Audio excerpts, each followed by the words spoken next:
Walang mention about West Philippine Sea, about South China Sea, about Taiwan.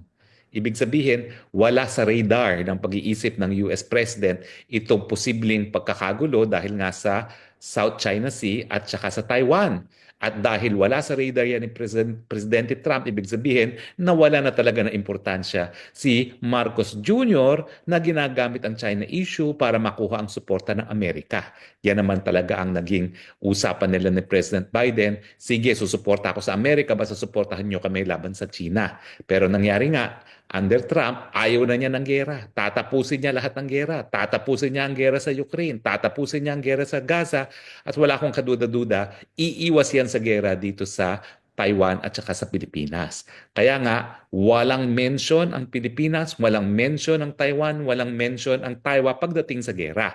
Ang mention sa China, syempre, tungkol dun sa taripa, pero ang taripa naman, hindi lang naman laban sa China yan, laban yan sa Canada, laban yan sa Mexico, at laban yan sa Europa, no? Kasi sinasabi nga ni Trump, pinagsasamantalahan ng mga bansa ng daigdig ang Amerika dahil ang bababa ng taripa ng Amerika para sa kanilang mga produkto, ang tataas naman ng taripa pagdating sa pagpasok ng mga produktong Amerikano sa kanilang mga bayan-bayan. Ang punto ko lang naman, dapat matuto mga Pilipino, mga butante, na kapag ang isang kandidato ay nangako sa isang eleksyon, bantayan natin kung yung pangako pa ay nabigyan ng katuparan at isa sa forum para sagutin yan kung talagang nabigyan nilang katuparan pangako nila ay yung State of the Nation Address. Makikita nyo sa Amerika, ha, walang bonggahang mga damit na sinusuot dyan. Ha? Walang usapan tungkol sa fashion. Ang inaantay talaga yung mensahe. At saka ang mga suot ng mga kongresista dyan, normal lamang, walang espesyal na suot dyan. Tayo mga naka-long dresses, sila lahat pang trabaho lang. Kasi nga importante dyan, yung mensahe at hindi yung suot na mga dumadalo sa State of the Nation Address. Pero ngayon, ang pag-usapan natin ay itong latest survey. Bago itong company neto, wala akong masyadong alam dito sa company neto, pero tingin ko naman ay napapansin nyo rin itong WRM. Anong noteworthy dito sa WRM survey? Abay, napakataas pa rin ni Inday Sara bilang ang most favored na iboboto ng ating mga taong bayan kung ngayon ang eleksyon para sa presidente. Halos 10% ang kanyang agwat sa pinakamalapit niyang katunggali na si Raffy Tulfo. 29% ng mga Pilipino ay boboto kay Inday Sara kung presidente, kung merong eleksyon para sa presidente ngayon. 19% lamang ang boboto kay Raffy Tulfo, Leni Robredo 12% at Grace Poe 4%. Manny Pacquiao 3%. Ibig sabihin, pagkatapos ang lahat ng putik na binato nila kay Inday Sara, nakatayo pa rin si Inday Sara at siya pa rin ang pinaka napupusuan ng ating mga kababayan para maging susunod na presidente. Ang tanong, kinakailangan pa ba tayo mag-antay hanggang 2028? Yan ang aabangan natin.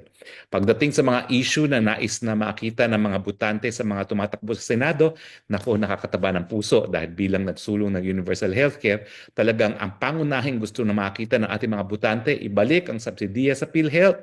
Kasi kaya naman natin isinibata sa universal healthcare law na yan para nga wala nang Pilipinong mamatay na dahil lamang sa kahirapan. Papasalamat tayo muli sa Korte Suprema dahil yung mga tanong ng ating Korte Suprema doon sa bakit ginagastos ang PhilHealth sa mga infrastrukturang proyekto na lalong-lalo na mga infrastructure projects na meron ng pondo. Di ba? Yung isang pondo na meron na palang pondo galing sa Korean agency, no? Bakit linagyan pa ng pondo galing sa PhilHealth? Nandiyan din yung tanong na, ano ka ba, abogado ka ba ng PhilHealth o ikaw ba ay taga-COA? At syempre, yung isang warning ng isang justice na baka kinakailangan magkaroon ng reorganization na sa board of directors ng PhilHealth. Matagal ko na pong sinasabi yan na dapat talaga baguhin na lahat ng komposisyon ng PhilHealth at maglagay talaga dyan ng mga nakakaintindi kung ano talaga ang nais mangyari ng batas na Universal Healthcare Law. Yan po ay magbigay ng libreng gamot at libreng paggamot, hindi po yan insurance scheme. Hindi po tayo aasa sa kontribusyon para makabigay ng mga benepisyo sa taong bayan kung hindi talagang tutustusan natin yan ng pera ng taong bayan dahil gaya nga sabi ni Justice Ami Javier, talaga naman pong health is non-negotiable. Yan po talaga ay obligasyon ng Estado na gawin ang lahat para magkaroon ng mabuting kalusugan ang ating mga kababayan.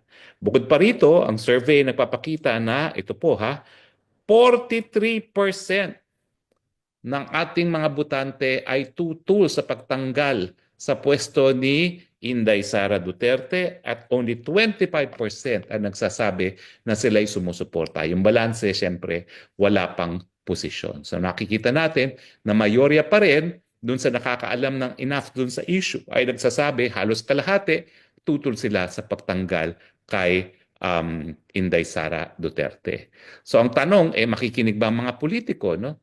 Well, tignan natin, no? Kasi ang mga politiko naman, ang papel nila ay tagagawa ng pantaon ng budget, no? Talagang malalaman natin kung susunod ng mga politiko kung papayag na naman sila o kung magpapasa na naman sila ng zero budget para sa PhilHealth. Yan naman po ang problema, no? Kasi ginagawa ang pantaon ng budget matapos ng eleksyon, no? So baka mamaya mangangako na naman tapos ang gagawin nila zero na naman ng PhilHealth at patataasin nila ang kanilang budget para sa kanilang mga sarili, no?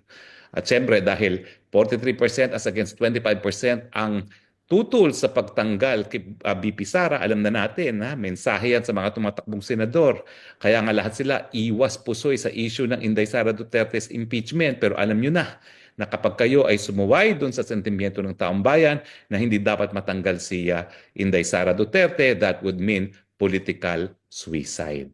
Well, alam na naman, sana pinakikinggan nga ng politiko ang mga sentimiento ng ating kababayan sa pamamagitan ng mga surveys.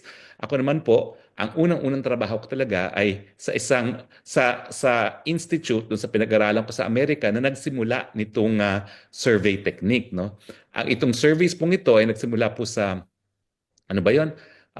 Center for, nakalimutan ko na yung pangalan ng center na pinagtrabahoan ko. Nagtrabaho ko doon ng 6 na buwan, no? Pero diyan po yung nagsimula ng paggamit ng survey para makuha yung sentimiento ng taong bayan. Yan po ay sa University of Michigan, no? Yan naman po ay nakabase sa siyensya, kaya miski kakaunti lang yung universe, basta random talagang nakukuha nila, nakukuha naman nila talaga ang sentimiento ng taong bayan. At nakikita naman po talaga natin yan. Yung galit ng taong bayan sa pagtanggal ng budget para sa PhilHealth, nakikita natin yan hindi lang sa internet, sa Facebook, kundi pa rin sa mainstream media, sa mga komentaryo ng mga mainstream media, no? At saka syempre, yung iba pang concern ng botante, lalong-lalo na yung concern sa patuloy na pagtaas ng presyo, yan po kasi malapit sa sikmura, no? Kaya nga po dapat ang panahon ng Kongreso igugol para magkaroon ng solusyon doon sa mataas na presyo ng bilihin. Ano bang solusyon dyan? Well, ang sabi talaga ng mga ekonomista, gaya ni Dr. Batu, no, na isang dalubhasa na Pilipinong profesor ng economics sa Canada, kinakailangan talaga addressin natin yung supply side inflation. Ibig sabihin, yung taas ng bilihin ay nanggagaling sa supply, yung kakulangan ng supply at hindi sa demand. Ibig sabihin, dahil tayo isang agrikulturang bayan, kinakailangan talaga mapataas natin ang produksyon ng ating mga magsasaka at yung ibang manggagawa sa agrikulturang sektor para bumaba ang presyo ng pagkain. Dahil yan talaga ang nangungunang dahilan para tumaas ang presyo ng mga bilihin. Siyempre, nandyan din yung presyo ng gasolina. Tayo naman talaga, tayo dependent sa import, kinakailangan talaga ang Pilipinas, wala nang pakialam sa mga sanctions. Kasi ngayon, ang bansang India, ang China, ang Turkey, nakakakuha sila ng mas murang langis sa Russia. Tayo, hindi tayo kumukuha dahil nga merong international sanctions laban sa Russia.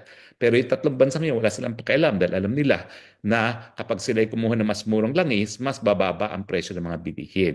Kaya nga pati sa Amerika ngayon, napakataas ang presyo ng bilihin talaga naman. No? Talaga naman pong ako'y nasa-shock. Yung hindi ako'y nasa Amerika noong July at pumunta ako ng grocery ron, na-shock ako kasi talagang parang doble ang mga presyo ng bilihin sa Amerika compared do sa isang taon lamang ang nakalipas mula nung huli ako nasa Amerika, no? Talagang nasya-shocking ako, lalo na yung presyo ng itlog ngayon sa Amerika, no? Talagang grabe yung pagtaas dahil nga tinamaan sila ng bird flu. Pero ang ating mensahe ngayong gabi, ang surveys po dapat nagpapadala ng mensahe sa mga politiko. Tigil na po ang korupsyon. Tigil na po ang pamumulitika.